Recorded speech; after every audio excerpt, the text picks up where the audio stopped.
અમદાવાદ શહેરમાં ખૂંખાર દીપડાના પ્રવેશથી ખળભળાટ મચી ગયો છે। લોકોમાં ભયનો દહેશતનો માહોલ છે। જી હા, અમદાવાદમાં ફરી એકવાર દીપડો જોવા મળ્યાની ચર્ચા છે। એસજી હાઈવે પર દીપડાના પંજાના નિશાન જોવા મળ્યાની ચર્ચા। કેફે પાસે દીપડાના પંજાના નિશાન જોવા મળ્યા છે। સમગ્ર ઘટના મામલે વન વિભાગની ટીમને જાણ કરવામાં આવી છે। જો કે હજુ સુધી આ સમગ્ર મામલા પર વન વિભાગ દ્વારા કોઈ પુષ્ટિ નથી કરવામાં આવી। સમગ્ર ઘટનાને પગલે લોકોમાં ભારે કુતૂહલ સર્જાયું છે। એસજી હાઈવે પર કેફે પાસે દીપડાના પંજાના નિશાન જોવા મળ્યા છે। એ દ્રશ્યો આપને પણ બતાવીએ જે આ નિશાન જોવા મળ્યા છે। કેવા છે આ નિશાન આપ પણ જુઓ, આપ પણ અંદાજો લગાવી શકો છો કે આ જે પંજાનું નિશાન છે તે દીપડા જેવા કોઈ જંગલી પશુનું હોઈ શકે છે। એટલા માટે જ હાલ તો વન વિભાગને આ મામલે જાણ કરી દેવામાં આવી છે। વન વિભાગ પહોંચી ચૂક્યું છે। વન વિભાગ દ્વારા આ સમગ્ર મામલે કોઈ પુષ્ટિ નથી કરવામાં આવી, પરંતુ જે રીતે એસજી હાઈવેથી લઈને ઝુંડાલથી લઈને શેલાની વચ્ચે દીપડાએ દેખા દીધા હતા, દીપડાના દ્રશ્યો કેમેરામાં કેદ થયા હતા અને એટલા માટે જ આશંકા સેવવામાં આવી રહી છે કે આ જે પંજાનું નિશાન છે તે અન્ય કોઈ નહીં પરંતુ દીપડાનું જ છે। વન વિભાગ દ્વારા શું કોઈ પુષ્ટિ કરવામાં આવે છે તેની રાહ હાલ તો જોવાઈ રહી છે, પરંતુ આ નિશાન જોતાની સાથે અહીં આસપાસના વિસ્તારમાં ભયનો માહોલ જોવા મળી રહ્યો છે। આ કેફેનું નામ તમે ટીવી સ્ક્રીન પર જોઈ રહ્યા છો। આ કેફેની આસપાસ દીપડાના પંજાના નિશાન મળી આવ્યા છે।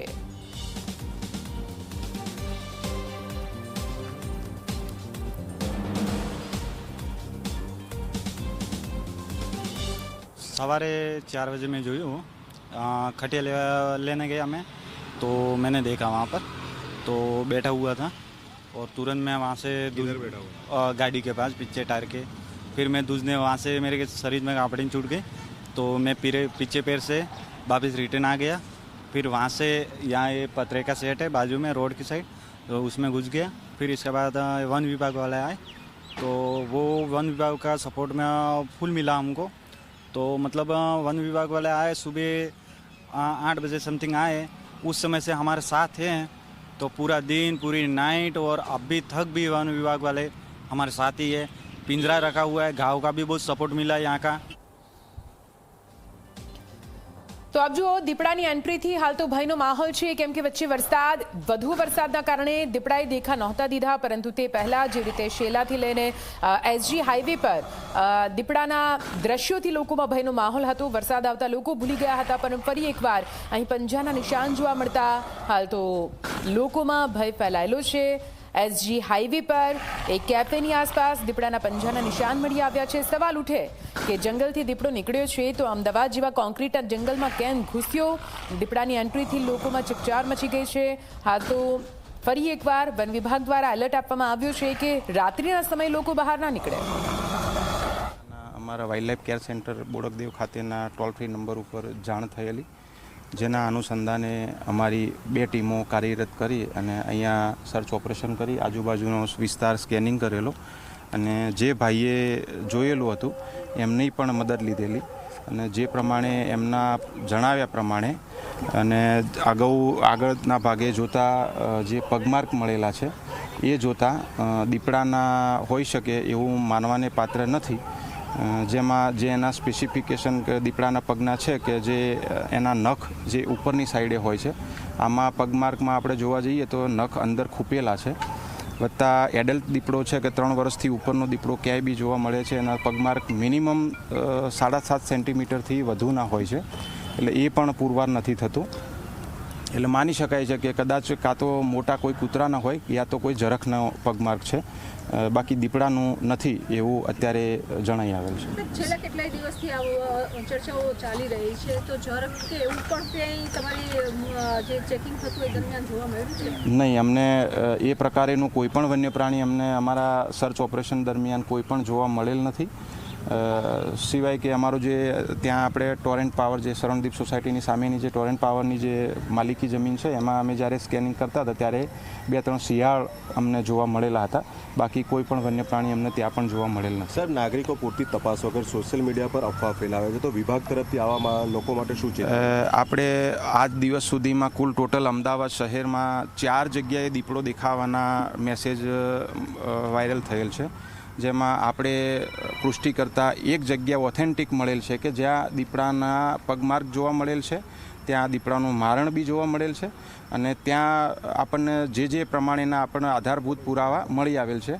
એના અનુસંધાને અમે ત્યાં અમારી ટીમો કાર્યરત રાખીને પાંજરાઓ, ટ્રેપિંગ પાંજરાઓને બધું મૂકી અને અમારું હજી સુધી પણ કાર્યરત ટીમો ત્યાં છે. બીજી 3 જગ્યાઓ ત્યાં હજુ સુધી કોઈ પણ એવું પુરવાર થયેલું નથી કે ત્યાં દીપડો આવેલ હોઈ શકે. એ દિવસેની પણ આપણે વિનંતી કરેલી હતી જાહેર જનતાને કે ભયમાં આ જે પેનિક કોઈ પણ વસ્તુ દીપડાના પગમાર્ગ તમને જોવા મળે છે તો ઓથેન્ટિક ડિપાર્ટમેન્ટનો સંપર્ક કરો. આ રીતે સોશિયલ મીડિયામાં યા કોઈ પણ રીતે ફેલાવશો નહીં. એકવાર કન્ફર્મેશન મળી ગયા પછી અમારી ટીમો તમામ જગ્યાએ કાર્યરત છે અને અમે એને પહોંચી વળવા માટે અમારી પૂરી તૈયારી પણ છે. તો તમામ જનતાને અમારી ફરી વિનંતી કરીએ છીએ કે જ્યાં પણ કોઈ આવી આ રીતે તમને કોઈ પણ પ્રકારે વન્ય પ્રાણીની અવરજવરના નિશાન યા કોઈ પણ અવશેષ જોવા મળે છે તો તમે તરત વન વિભાગનો સંપર્ક કરો છો. જ્યાર સુધી ઓથેન્ટિક પુરવાર ના થાય ત્યાર સુધી તમે બહાર પબ્લિકમાં કે સોશિયલ મીડિયામાં પ્લેટફોર્મ ઉપર મૂકશો નહીં, જેથી કરીને પબ્લિકમાં ભયનો માહોલ ના ફેલાય. જો મોટા સમાચાર અત્યારે અમદાવાદ માટે વન વિભાગના અધિકારીનો મોટો દાવો સામે આવ્યો છે. દીપડાના પગના નિશાન નથી. જી હા, કેફેની પાસે જે પગના નિશાન મળી આવ્યા હતા, આશંકા સેવવામાં આવી રહી હતી કે આ દીપડાના પગના નિશાન છે, દીપડાનો પંજો છે, પરંતુ વન વિભાગના અધિકારીએ મોટો દાવો કર્યો છે જરાક અથવા શ્વાનના પગના નિશાન હોઈ શકે છે, પરંતુ આ દીપડાના પગના નિશાન નથી. સાથે વન વિભાગના અધિકારીએ લોકોને પણ અપીલ કરી છે કે આ પ્રકારની અફવા ફેલાવાથી બચો. ઇન કેસ તમને ક્યાં એવા પગના નિશાન કોઈ આશંકા જાય છે તો તુરંત જ વન વિભાગના અધિકારીઓનો સંપર્ક કરવો તે જરૂરી છે. વન વિભાગના અધિકારીઓ ત્યાં પહોંચશે અને જરૂરી પુરાવાઓ એકત્ર કરીને એ વાતની પુષ્ટિ કરશે અને પુષ્ટિ કરવી ખૂબ જ જરૂરી છે કેમ કે લોકોમાં પણ અત્યારે ભયનો માહોલ ફેલાયેલો છે. વધુ માહિતી સાથે અમારા સંવાદદાતા અર્પણ મારી સાથે જોડાઈ ગયા છે જે સતત આ ખબર પર નજર રાખી રહ્યા છે. અર્પણ, સીધા આપની પાસે. ફરી એકવાર દીપડાએ દેખા દીધા, દીપડાના પંજાના નિશાન, એવી અફવા સાબિત થઈ છે. સાથે વન વિભાગે કહી દીધું છે કે આ દીપડાના પગના નિશાન નથી અને આ પ્રકારની વાતો, ખોટી વાતો ફેલાવવાથી બચવું જોઈએ. તમે ત્યાં ઉપસ્થિત છો, આ સવારથી અત્યાર સુધી શું કઈ ઘટનાક્રમ રહ્યો?